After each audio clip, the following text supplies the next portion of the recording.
Starting over is the opportunity to come back better than before, as said by Ryan Khan. On this Women's Day, we will look at the critical issues of women who actually need to take a significant break at some point in their career, maybe for family, motherhood, parents, and a lot of other reasons, but then return to the workforce. Wishing all the women today a happy Women's Day, the ones who are watching us as well as the ones who are on the show. Welcome to the show, Dipali Nair, who's Director Sales and Digital at IBM, Sarika Nayak, CMO and Chairperson, Diversity and Inclusion at Capgemini India, Anu Chaudhary Ghosh, SVP and Head Digital at Star Union Daiichi Life Insurance, and Neha Bagaria, Founder and CEO at Jobs for Her. Welcome to the show, ladies, and a happy Women's Day to you all. Thank you for inviting us. Always a pleasure. My first question coming to you, Dipali, is overall, it's always been a major hurdle when a woman comes back with a career break, right? Because I think employers have not really heard of men taking a career break. So I don't think so they are really used to that entire funda of hum chutti pe jaake aa rahe hain, that kind of a thing. What's your view of this entire scenario? Hiral, first of all, my congratulations to BQ team for picking this up, because this is a very relevant topic. And yes, mostly it's the female executives who end up taking a break. And you rightly pointed out, this is typically either for elder care or for childbirth. The good news is that it's acceptable.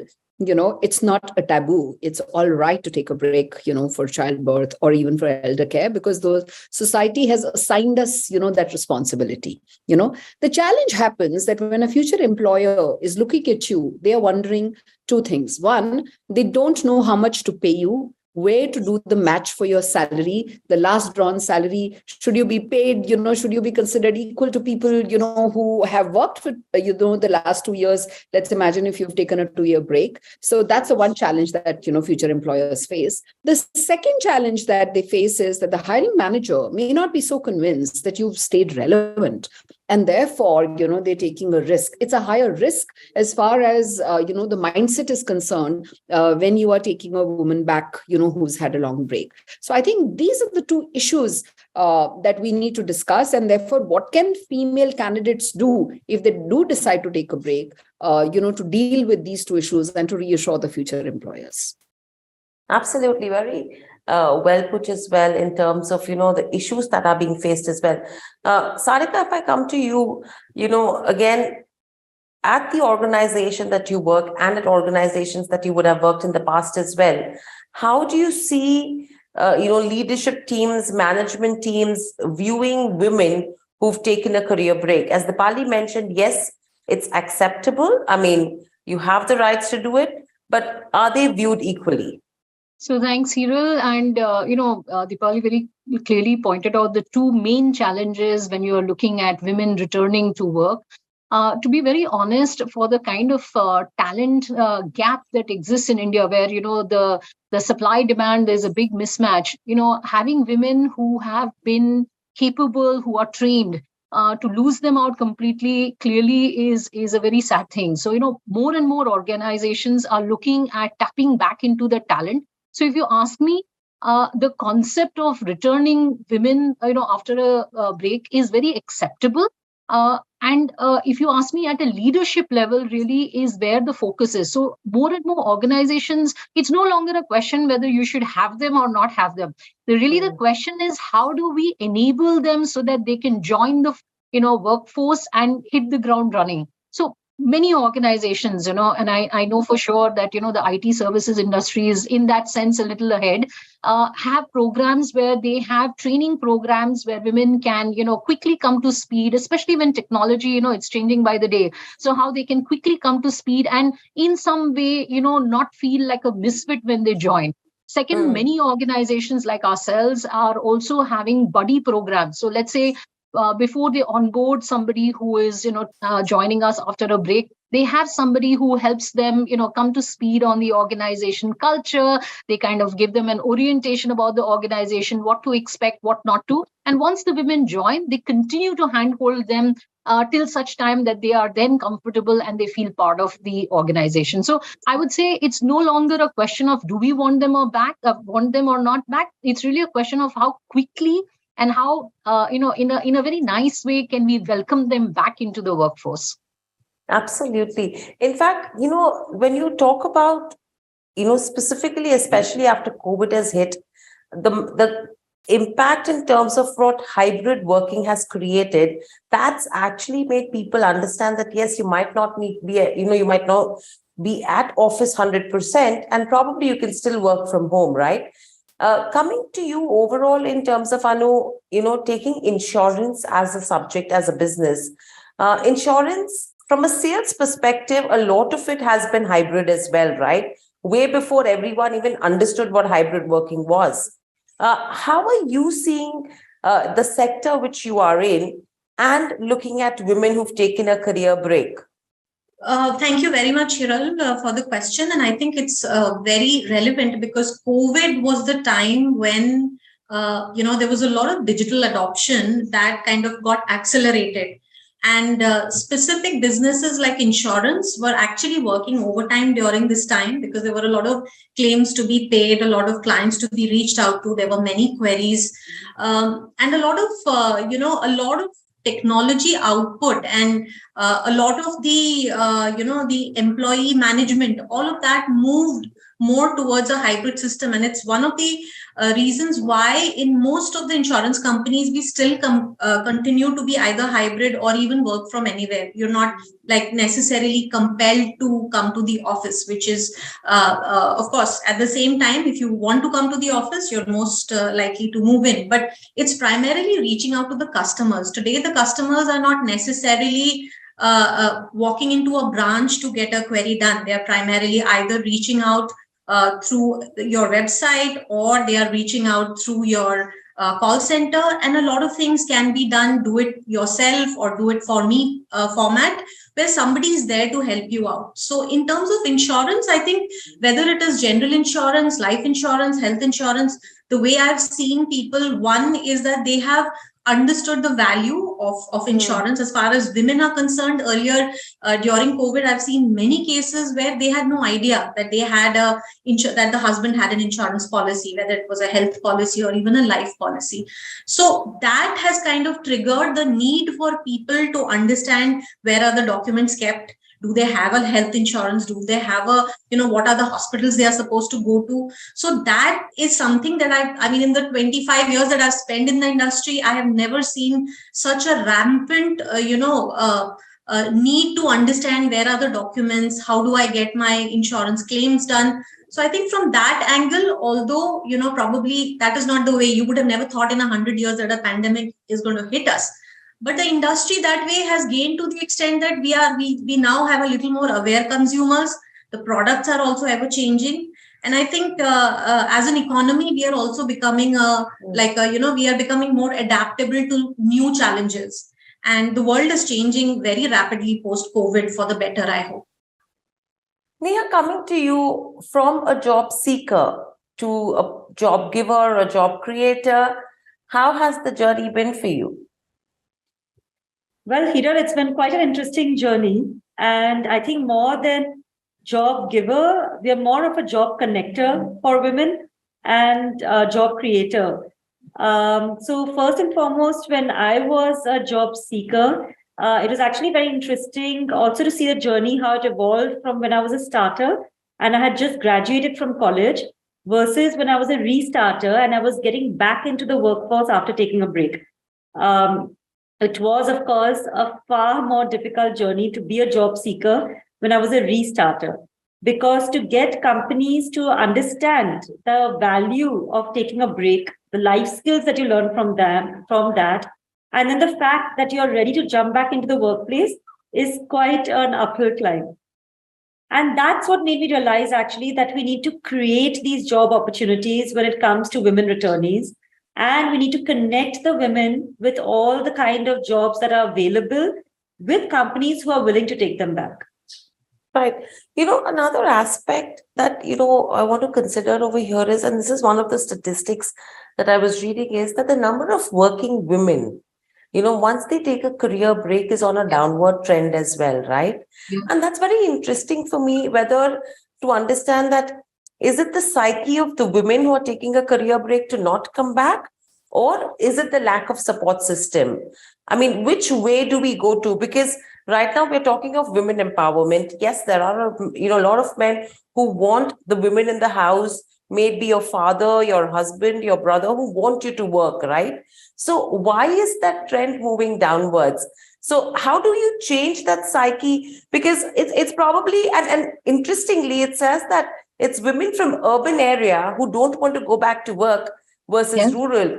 So is it the mindset that, yes, my husband's earning, main kyun jaun wapas kaam pe? Yeah, I mean, I have a family who is already providing for me. Why do I go back to work? Dipali, what would you have to say to this? I think, Hiral, you've hit the nail on the head. That's what I see. Let's look at the data. In India, most working women come from double income families.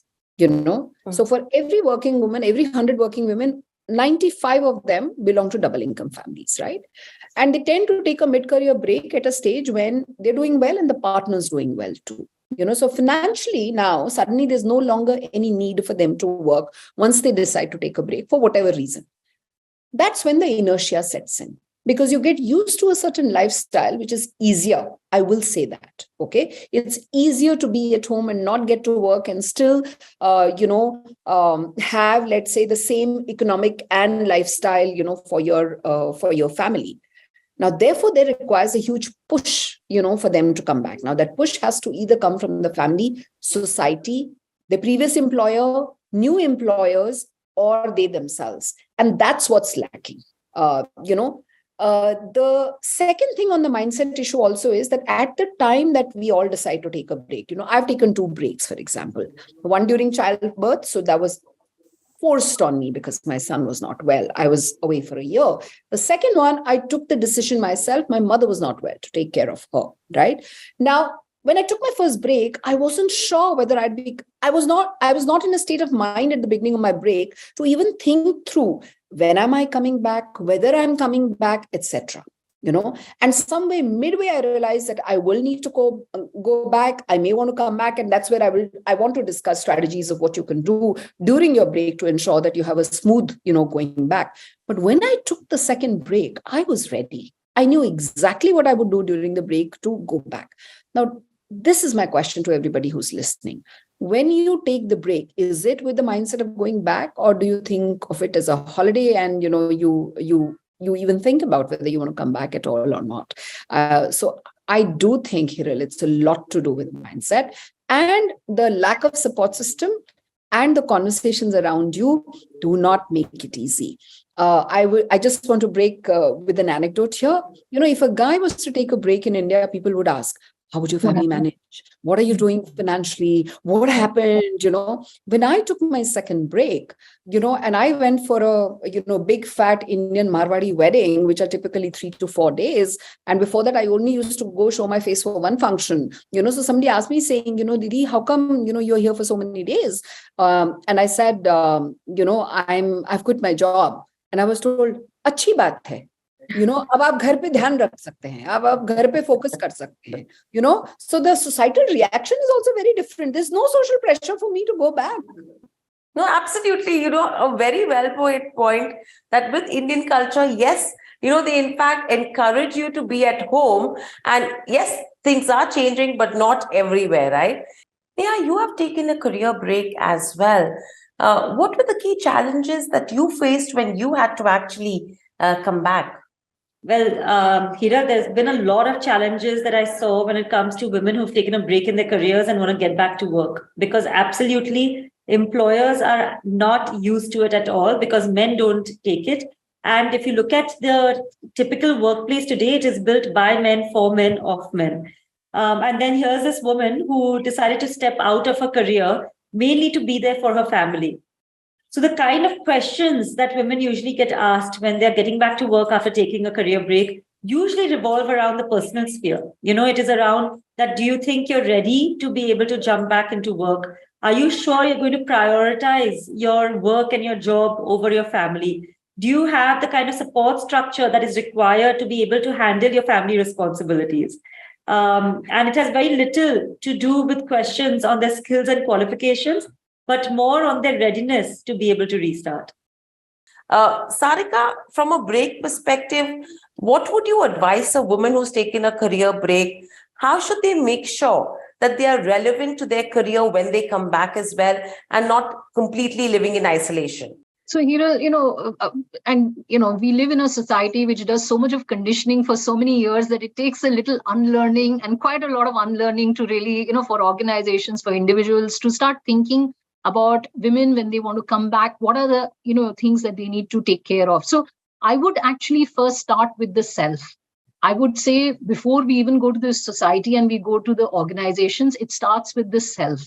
And, really, I feel that besides, of course, what Dipali mentioned is, the financial stability that a woman kind of has by the time they have a family, etc. I think the most important thing which our women are, need to see how they can develop is an ambition. It's not capability. It is not drive. None of it. It's just ambition. Like, we whenever we sit through, programs where we have men and women, in a separate room, and we say, imagine yourself 5 years from now. What do you see yourself? Where do you see yourself? Women who are existing workforce themselves will say, oh, I think I will probably move to the next level, or probably I will, be a delivery head or some such thing. The same question asked to a set of men, you will have multiple hands go up saying, I think I'll be the CEO, or I'll be a CFO, or I'll be at the top of the table. So it all starts with ambition. And I think it all starts with the self. So unless the self is motivated to want to go back, no amount of, things that the organization set up, it's not going to work. So it really depends on all of us on this call who are listening, who will be probably seeing this, to help create that ambition of being the best version of yourself. Now, I'm not, I think working, not working is an individual choice. So, I don't want to say that, only those who work are, discovering the best side of themselves. No, it's an individual choice. But whatever choice you make sure that you are the best version of it. And you're doing it because you believe that that's the right thing to do. From an organization's standpoint, of course, like I said, and to be very honest, many organizations are doing it. I know at Capgemini, we have a very strong program, robust program around this, where we have a set of training, virtual training, where, they can quickly skill up. Especially in the technology side, they also have programs which help you sensitize the people around you that, you have somebody who is returning after a break. So what could be some of the, sensitive points to avoid? So, manager orientation is something that organizations do, and I would strongly recommend it. And lastly, but not the least, I think a buddy, somebody who will really walk with you, be around, especially when you have those difficult questions. Is it even worth it, going for this kind of a thing, or am I just being left behind? Especially when women come back after 5-6 years of break, you feel bad. There are people who were your peers are now your managers, so to deal with that, counseling sessions would be very helpful. But in my view, honestly, I think it starts with the self, and we should encourage the women, our friends, our colleagues, to remain committed and invested in themselves.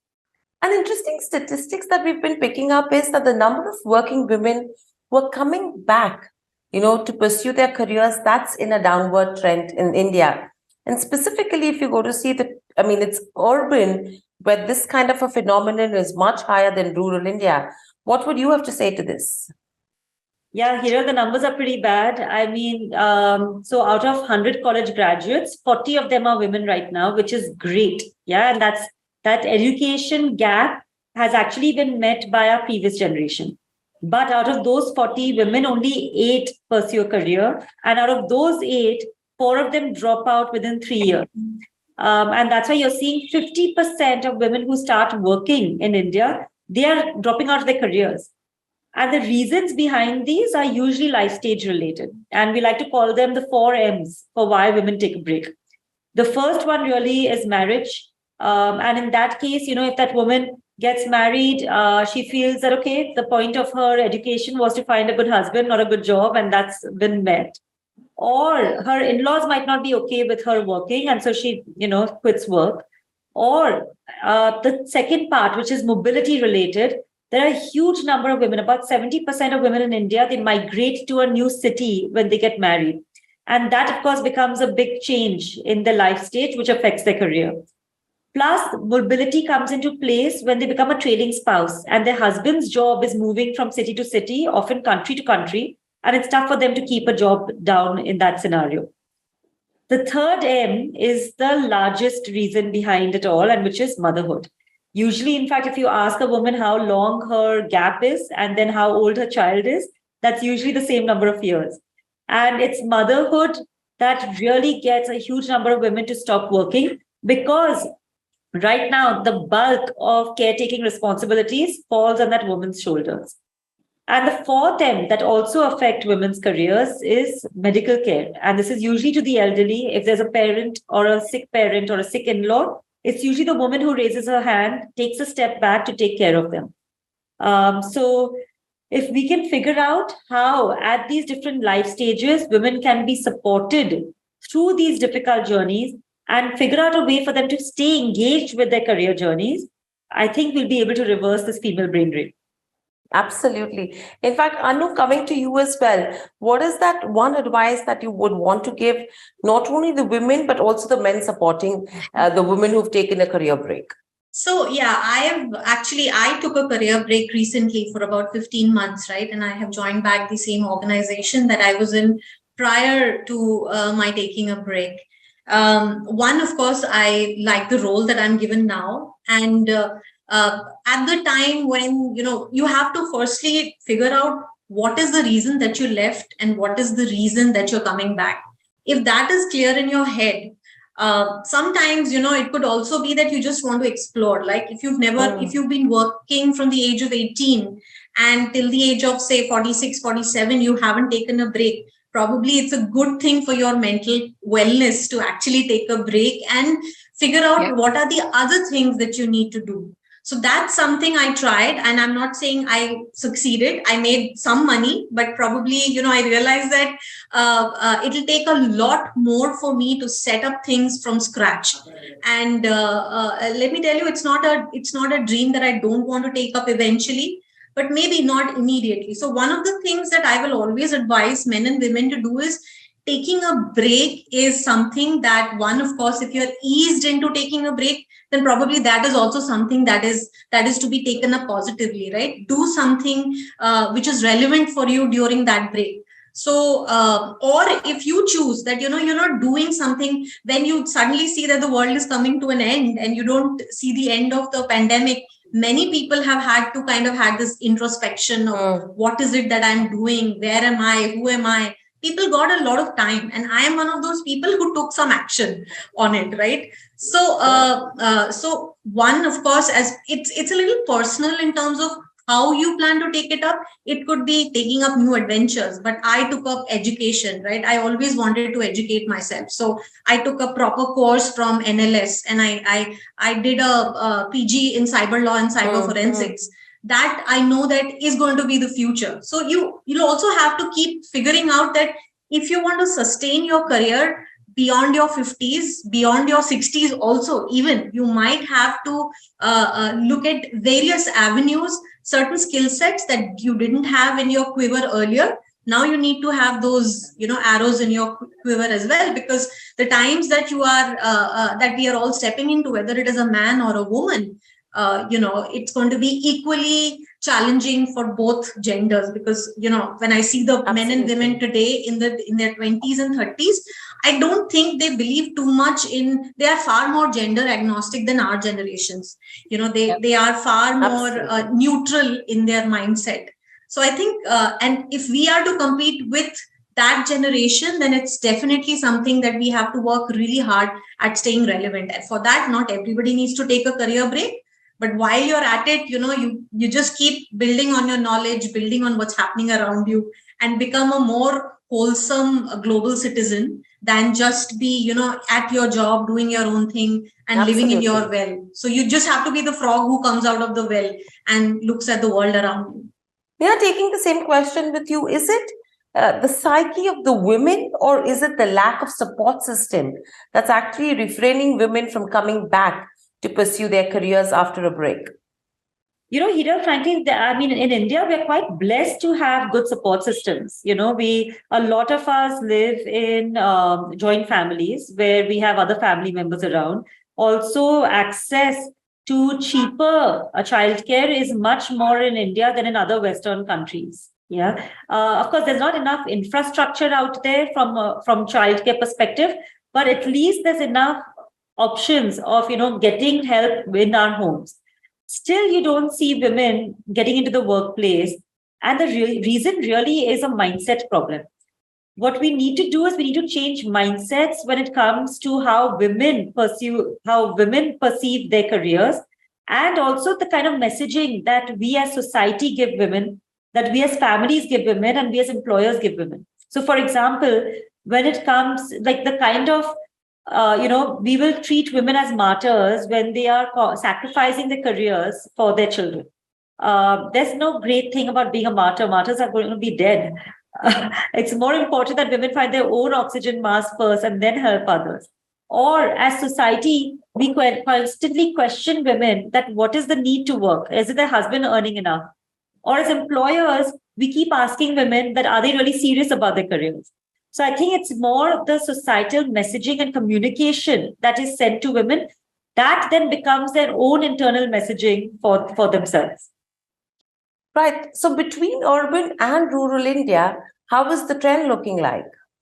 It's actually worse, Cyril, in urban India. So if you look at overall women participation rates in India, it's at 20%, which, by the way, is ridiculously low given our education rates, and given the fact that China is at 60%, USA is at 55%, and male participation rates in India at 80%. So that in itself explains to you why this gender gap exists in India. But it actually gets worse in urban India, where you have even more educated women. And that number falls from the 20% overall to 15% in urban India. And the reason for that is because in India, as a family becomes more affluent, the chances of that woman working becomes even lower, because it almost becomes a status symbol that the daughter-in-law of the house doesn't need to work. Neha, with Jobs for Her, it's not only from a business perspective, but it's also a social impact journey that you have embarked on. If you could help us understand more as to what's your experience and what is it as a trend that you're witnessing. Sure, absolutely, Hiral. We are completely a for-profit social enterprise. And for us, it's a double bottom line. It's the financial profitability, but as well as huge societal impact. And many times I used to say that, for us, our biggest job at Jobs for Her was to change mindsets. And frankly, in these 8 years, it has been extremely gratifying to see the kind of mindset changes that have happened. Of course, we have a long way to go, but I'll give you an example of the kind of changes that we're seeing. So when I started Jobs for Her, at that time, employers felt comfortable enough to tell us that they don't want to hire women returnees. They don't want to hire mothers. Sometimes they don't even want to hire women because they felt that women will not be able to manage the pressures of the workplace. Today, those same employers are paying us to hire these women because they've realized that in this war for talent, if you don't have access to a wider talent pool, you're not going to be able to win. These same companies are now working with us to come up with specific programs which are only for women returnees. Other women or other men can't even apply for them. And these are usually returnee internship programs during which a woman can come back as a returnee intern, get upskilled, and then join the company as a lateral. Secondly, from a woman point of view, we are seeing a huge change as well. So in the beginning, when I started Jobs, I was appalled to find out that women were being told that they need to hide their break in their resume. Don't talk about it. Don't tell anybody that you've been on a break. And I was appalled to hear that, because why are we making that woman feel that she's on a back foot when she's going in for that interview? In fact, we need to get that woman to realize that break added on to her repertoire of skills.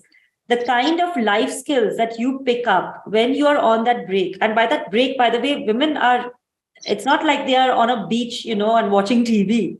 They're there. They've taken that break because of caretaking responsibilities, right? It's to take care of a child or to take care of their families or an elderly. The kind of life skills that teaches you are extremely transferable to jobs. And so we started changing the narrative when it comes to women as well, giving women that confidence to tell them that, hey, go and flaunt your break and tell the employer how it will make you a better employee for that company. And the results have been huge. I mean, we've seen women getting back to work after a break of 6 months to 16 years. We've seen women who have gotten back into, say, flexible jobs, work from home jobs from home, to senior director positions in large organizations. And the biggest change that has happened is just changing the mindset around that career break. Really, really good points that we've heard from all the speakers today as well. And clearly, one line that we've got is that this is an opportunity for you to come back and be better than before and not really give up. Thank you, ladies, so much for joining us on the show today, and wishing everyone a happy Women's Day as well once again.